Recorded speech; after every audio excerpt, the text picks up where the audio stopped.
Hey everyone, I just got finished playing, training, practicing in one of my favorite spots to do that.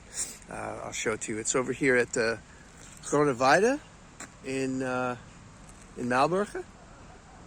It's just a beautiful little park. I especially like the sculptures. I like to. I was telling Tessa yesterday that I like to practice on surfaces, on flat paved surfaces generally. When I was younger, I used to play frisbee and do Taiji pretty exclusively in a park near my house and near where I lived in New York City, and it was paved. Playing frisbee on a paved surface for years didn't do good things for my knees or for my back, but and I did actually start doing Taiji barefoot for a while and in the grass and on any surface. But for a while, it was the work that I was doing, learning the form and practicing it felt so precise with my feet. What I had to do with my feet was so precise. And I always wore these cotton slippers, these Chinese slippers, Tai Chi shoes as we used to refer to them. And everything had to be just so with my feet. That changed after a while. But flat, smooth surfaces have always kind of been my go-to spot. I don't think that should be the case for you. Wherever you feel comfortable. I also like practicing in the dirt. I tend to include a fair amount of practice of either Bagua principles, movements, or entire forms, and incorporate that way of practicing, that style, that system into everything that I do. And there's a fair amount of contact with the ground where you're dragging, or pushing, or sliding, or hovering over the ground, and it's easier to do that on a dirt surface or on a flat paved surface anyway. So anyway, I'm going on and on about this. It's not really what I wanted to talk about. What I wanted to talk about was the process, the art, the experience or set of experiences that go along with the aspect of what we do called practice. And maybe I should just jump to my best possible definition of what I would like to communicate the most about practicing at this time in my life and in my teaching history of my teaching, or my teaching career, I should say, because I've been teaching for a long time. I'll just talk about myself.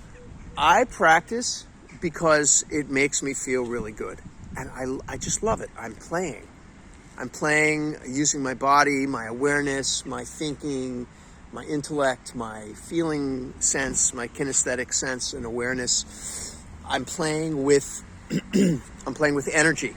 I'm playing with the feeling of what they call chi or bioenergy in my body, but and how that feels to circulate it, but even on a less kind of esoteric level, I'm playing with the pressure changes in my body, the way that my joints and limbs interact with each other, the different relationships that they have, the different alignments that, or hopefully mostly the guiding principle is this kind of natural alignment thing that happens when the joints are in an unstressed and resting position. So, for example, if you see if I can get my phone up here to look at my arm.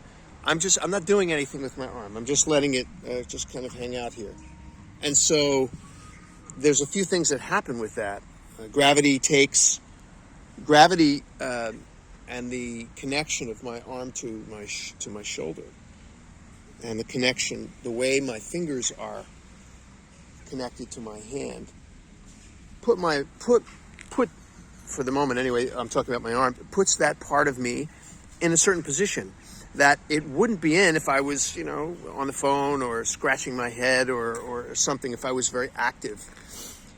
and it becomes it becomes a reset button, a reset position where I can feel the most aliveness and feeling, or chi, as you would say, and and functionality in that part of me, right? So that's one of the things that I'm playing with all the time as I'm practicing, and the word practice can have different connotations. It it sounds, when I say the word practice, to me, it's not just connotations, but it's got some baggage, right? Like, you should practice. If you practice, you will be good at something. If you don't practice, you're bad. You're a bad student, or you're a bad practitioner. I think of somebody who's really devoted to the piano, and a professional, or somebody who plays concert piano, and they're just like at it all the time, from the time that they're young children, and they're forced to do it, and they have to do it 6-8 hours a day if they're ever going to get anywhere. And it's a kind of there's all this. Maybe you don't think this way about the word practice, but it can sound like drudgery. It can sound like hard work. It can sound like something painful. And indeed, there are aspects to a more of a positive approach, or a nurturing approach, a healthy approach, because I don't think that's the way I've described it so far. Doesn't sound too appealing. So I want to talk about the kind of appealing side of it more. And we've all experienced the feeling of doing something, anything, and doing it a bunch, doing it a lot, and getting into it, and then the effort of it becomes part of the enjoyment, or we enjoy the effort of it because we are fully engaged. And then then I'm jumping around a lot, I know, but then we can go back to the idea of play. I mean, think of children at play. You bring a kid out to play in the snow, or in the rain, or in the woods, or in a playground, or with their favorite thing, whatever it is, video games, anything, and they throw themselves completely into it with abandon, and they're fully engaged. They don't notice that they're working hard, that they're sweating, that time is going by. I remember playing in the snow in my old neighborhood in Philadelphia, in the United States, and I was soaking wet and freezing, and it was dark out, and my mother had to come out there and like drag me home. Like, what are you doing out here? What are you doing? And I was like, I was playing. I was in a fort.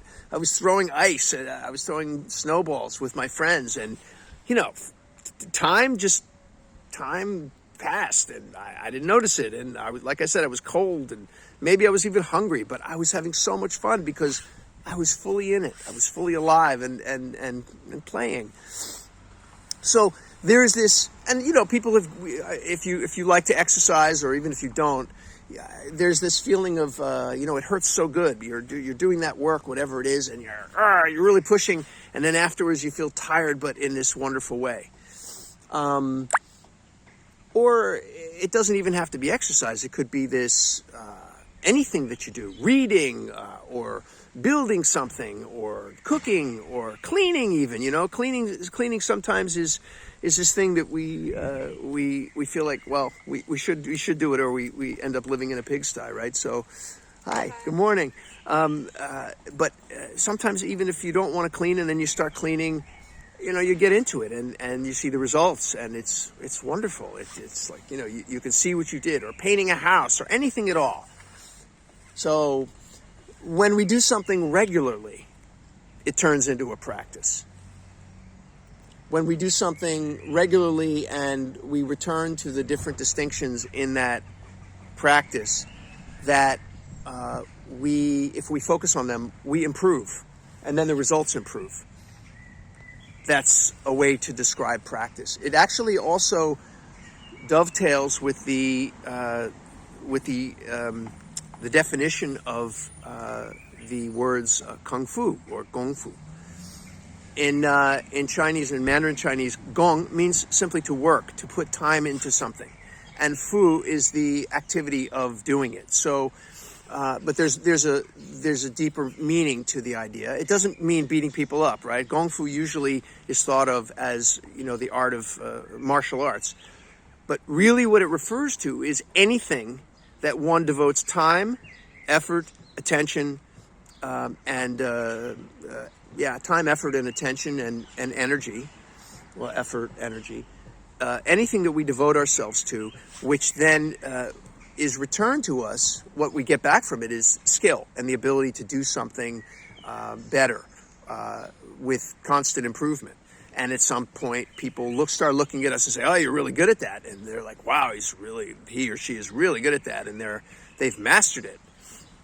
And of course, for whoever that person is, all they ever see is this endless road ahead towards improvement and change and refinement. So no matter how good we are at something, there is always, or no matter how skilled we are at something, there's always room for improvement and change, and refinement is a nice way to put it. And then, of course, the results that we produce from our practice, from whatever we're doing, they also change. So I'm thinking now about artists that go through different periods in their work. So Picasso's work didn't look all abstract and wacky and crazy at the beginning. He was concerned, just like with any other art student, with reproducing forms of nature and just as they were. And then he became his own person and his own and the author of his own work, rather than someone that was imitating something else. And it completely changed, and it turned into this, more than one time. I think he had this period called the Cubism period. And that work looks completely different from his earlier work or his later work. And I'm just using Picasso as an example because I don't know much about art and people in art and the periods that they go through. But that's one that Picasso's one that whose work, whose distinct changes I do remember. And so I'm using it as an example. But you could take any artist, any musician who makes a certain kind of music at one point, and that later on it sounds completely different. They do solo work. They do work where, there's one of my favorite artists. I've been following this person recently, and I won't use gender if I can. I've noticed that when I went to look up this artist on Spotify, of course, there's all the albums that I'm familiar with and the songs that I'm familiar with. And then this person played with this group of people, and then they had a solo career, and then they went off and they started working with all these other people in collaborations. And of course, those other people bring their own skill set and their own difference to the work. And so what they produce together is completely different than the stuff that I was more used to when I first heard this artist perform. So there's all these different things that can change and be refined, and these kinds of things that I'm talking about. They're beautiful, right? They're what makes life and the world interesting. Now, with the practice that we're doing, we are the art. We are the canvas. We are the paintbrushes, and we are the musical instruments. And we are, a lot of the time, because practice mostly takes place on our own, unless you're really lucky and you do it with a group all the time. Although there should be, at least there should be a balance between what we do with other people and then what we do on our own. Because, in my opinion, it's really okay to be the kind of person that only does stuff when they're with their group. That's fine. There's our Western society in America, for example, in particular, places a really high value on the individual. And there are many cultures, and certainly more traditional cultures, where the individual is not really, maybe even in the language, or it plays a much, much smaller role, that there's no I without a connection to community. This is the kind of thing that really, really interests me, because in Western society, that's so fragmented and so missing, and so many people crave it and we're sick because of it, because of its lack. So, hello. I have to pause for a moment. Okay, now I totally forgot what I was saying. But I saw my friend who's got this cool delivery bike and zooming around, and I had to say hi to him. So practice. I'm just starting from nowhere, from the middle of starting again. Oh yeah, I think I was talking about that we are the art. Well, and certainly the results of our practice, good health, better connection with other people.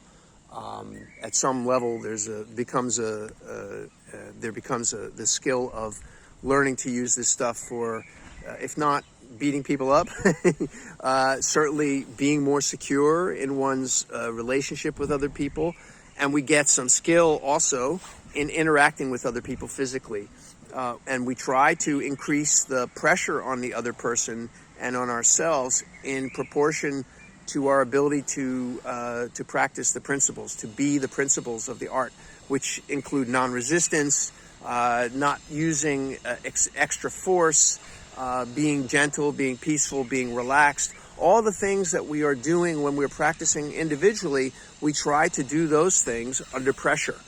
And then we increase the pressure, meaning that we practice at with greater intensity with the other person, as we get better at remaining in the state that in our optimal state, as we are being pushed, pulled, smacked, attacked, right? And so that what we're learning to do is to harmonize ourselves and with the other person and with nature, so that there is no violence, right? The violence, we don't carry violence within ourselves, and we tend to change violence into other things, into usable energy.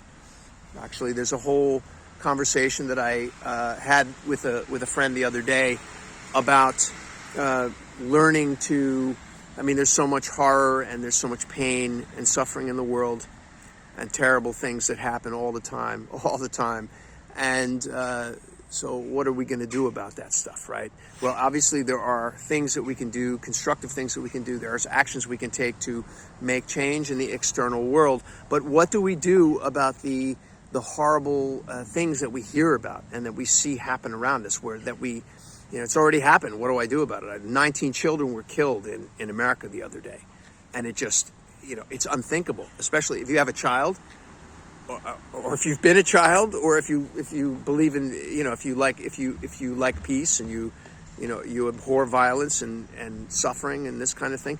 What do you do about a thing like that? And it should affect you. It should affect all of us. I mean, we can't lie around crying all the time at all the horrible things that are happening, or we'd have no time to do anything else. We couldn't sleep, we couldn't eat. But there is, it is very important from my perspective to allow all of this stuff, which is real and is happening as we speak, with every breath, every moment that goes by. There is unimaginable horror and suffering that goes on in the world.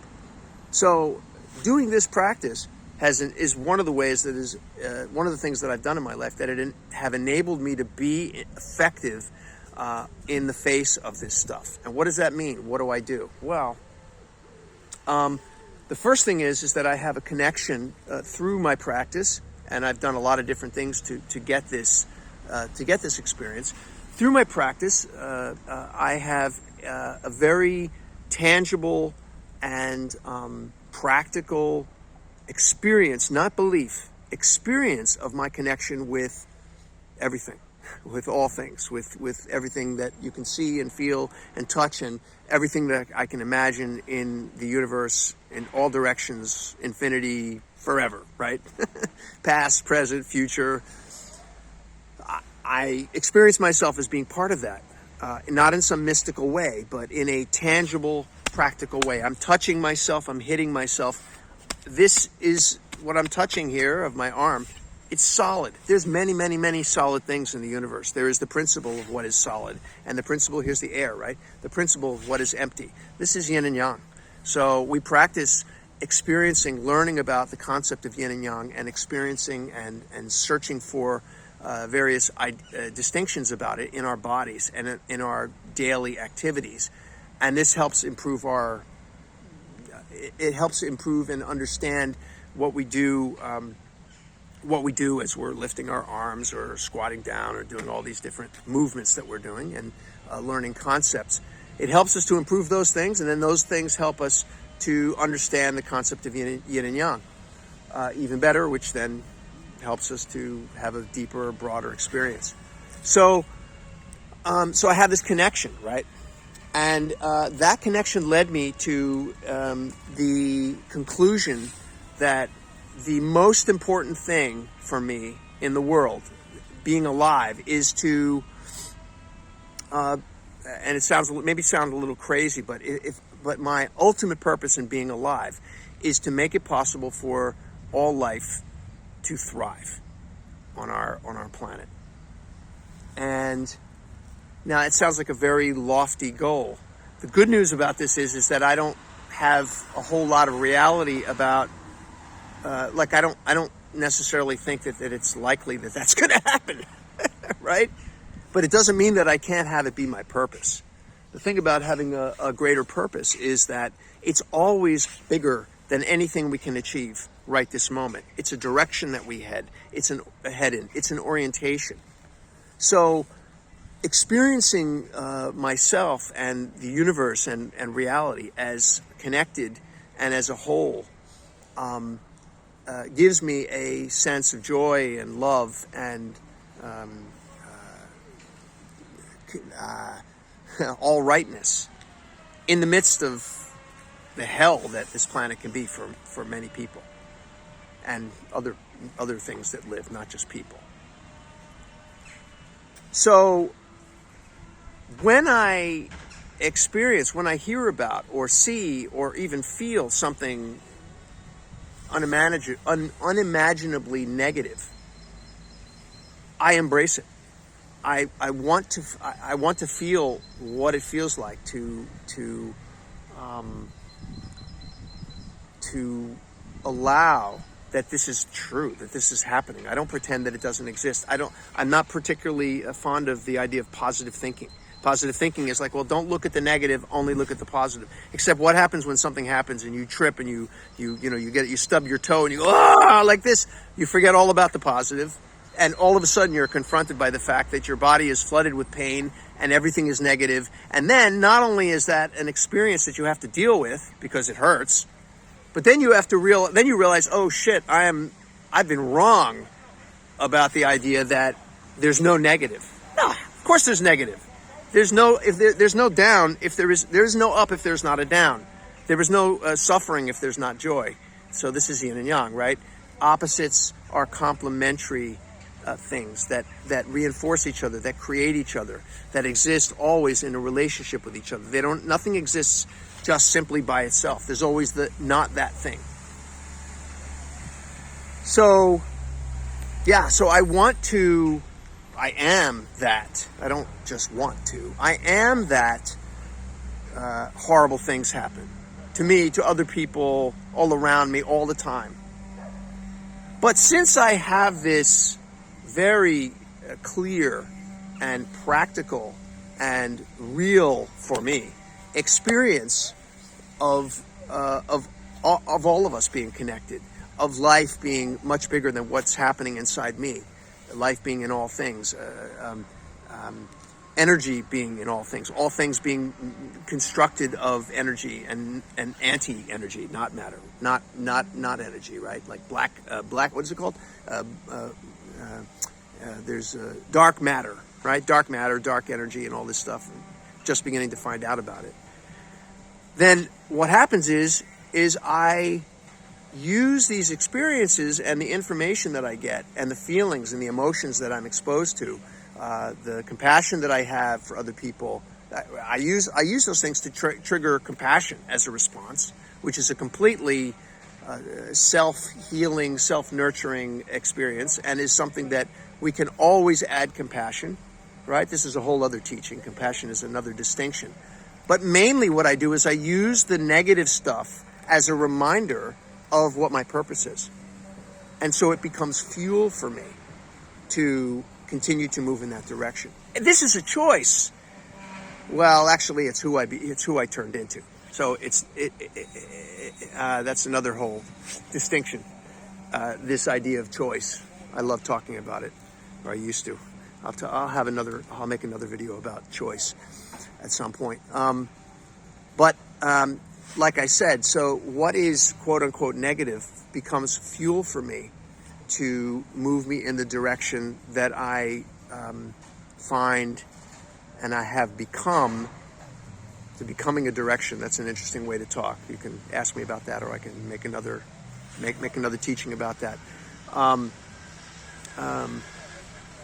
It simply fuels me. If my purpose is intrinsically to go west, that everything that happens to me can be used for even things that prevent me from going west, because it teaches me more about what west is and when you let me go from this prison, I'm headed west. Actually, I'm headed west even while I'm in prison, in my intention, in my thinking, in my spirit.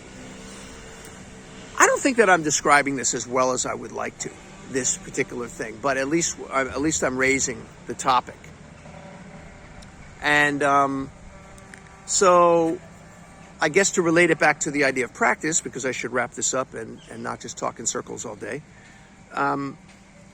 practice is something that ultimately, practice of anything, is something that brings us to a greater understanding and experience of a greater reality.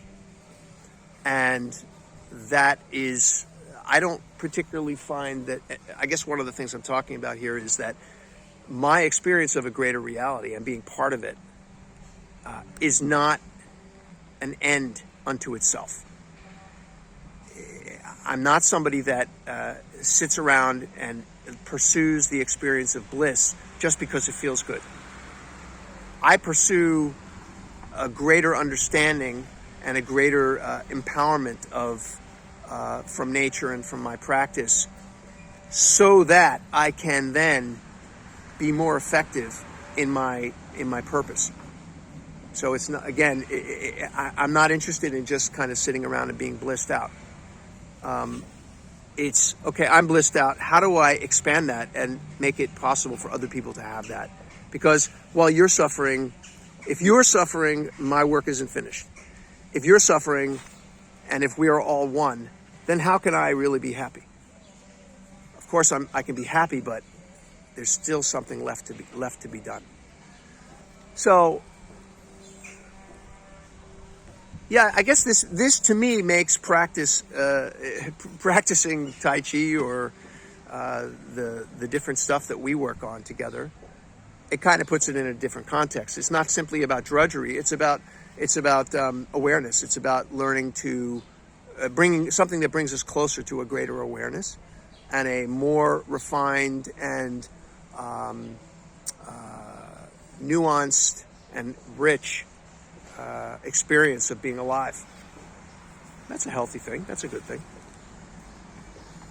I think the thing that I wanted to talk about most is this kind of a double-sided yin and yang thing about practice, which is practice. It's great. If you practice, there will be benefits, right? If you don't practice, don't beat yourself up about it.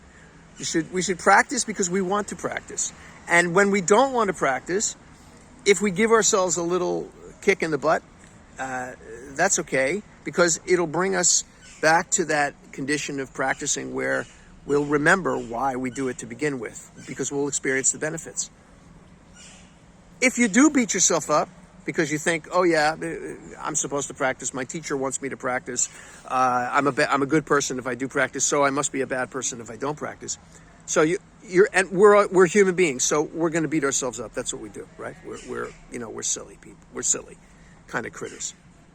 If you beat yourself up, notice it and forgive yourself. Forgive yourself. Oh, silly me! I beat myself up for imposing this for living inside of this definition of being alive called should or shouldn't, bad or good. So yin and yang is a great way to describe what goes on in nature, but it's also a pitfall. It also can be a kind of a pitfall, which is that it's the idea of always seeing things in a binary kind of way rather than in well, there's a circle that goes around yin and yang. And what that means is the circle, so you have Taiji. Taiji is the interplay. Let me start again. So Taiji, or Taiji Chuan, means supreme ultimate boxing. The word Tai, T-A-I, means the great ultimate reality, the greater reality, the supreme nature of nature. The second part of the word Taiji is Ji, which means to play. So you would Ji a ball, you would Ji a frisbee. You can Ji Taiji. You can play Taiji, and what that means is you're practicing the interplay of yin and yang, the idea of yin and yang, empty and full, large and small, heavy and light, soft and hard. You're practicing the interplay of those things as relates to the greater reality. So it's this grand, wonderful game. And then Chuan is boxing or fighting. So it is the art, Taiji Chuan is the art of practicing the interplay of cosmic forces, of opposing complementary forces of the greater reality. Sounds pretty cool, right? So, and so when you make the Taiji symbol, the circle with the two fish, the black and white fish, and the white dot and the black one, and the black dot and the white one, you've got to draw the circle first before you make the two fish. The circle is called Wu-Ji. Wu-Ji means nothingness, emptiness, and the totality.